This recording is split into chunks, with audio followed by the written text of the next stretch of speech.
Sir కానూడు project episode 2 అండి. ఈ site లో వచ్చేలోకి ప్రాబ్లం వల్ల ఏంటంటే సార్ తెలియక మెత్తన ఇసుక బదులు చెక్క ముక్క డంప్ చేయడం వల్ల అంటే ఇలా రాళ్ళు రప్పలు ఏంటంటే మీరు ఫ్యూచర్ లో ఇల్లు కట్టుకునే వాళ్ళు ఎవరైనా ఉంటే కనుక ఎర్త్ ఫిల్లింగ్ అప్పుడు మెత్తన సాయిల్ ఫిల్ చేసుకోండి సార్. ఇప్పుడు చెక్క ముక్క రావడం వల్ల టైఫాయిడ్ కేసింగ్ ఆగర్లు పడుతున్నాయి సార్. అంటే ఇప్పుడు చాలా ప్రాబ్లమేటిక్ గా అవుతుంది. అంటే మీరు ఫ్యూచర్ లో ఇల్లు కట్టుకునే వాళ్ళు ఎవరైనా మట్టి ఫిల్లింగ్ ఎప్పుడు కూడా చెక్క ముక్క కాకుండా మెత్తన ఇసుక పెట్టుకుంటే కనుక ఆగర్లు అనేది ఫ్రీగా దిగిద్దండి. ఇవాళ వచ్చి కేసింగ్ ఆగర్లు వేస్తున్నారండి. కేసింగ్ ఆగర్లు అనేలోకి ఇలా ట్రయాంగిల్ లా పెట్టేసి డిక్ చేస్తారు. స్లోగా మనుషులతో స్లోగా తిప్పి కాబట్టి టైం చాలా ప్రాసెసింగ్ అనేది డిలే అవుతుందండి. మెయిన్ దాని వల్లే.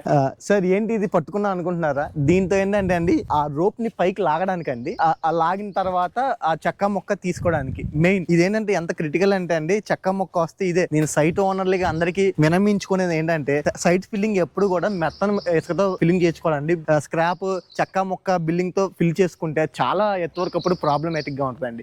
సార్ మన వీడియోస్ మీ దాకా రావాలి అంటే ఫాలో అప్ చేయాలి కదా సార్. ఫాలో సబ్స్క్రైబ్ చేస్తే ఇలాంటి వీడియోస్ మీరు కొత్తగా ఇల్లు కట్టుకునేటప్పుడు మీకు యూస్ అవుతాయండి. Thank you so much.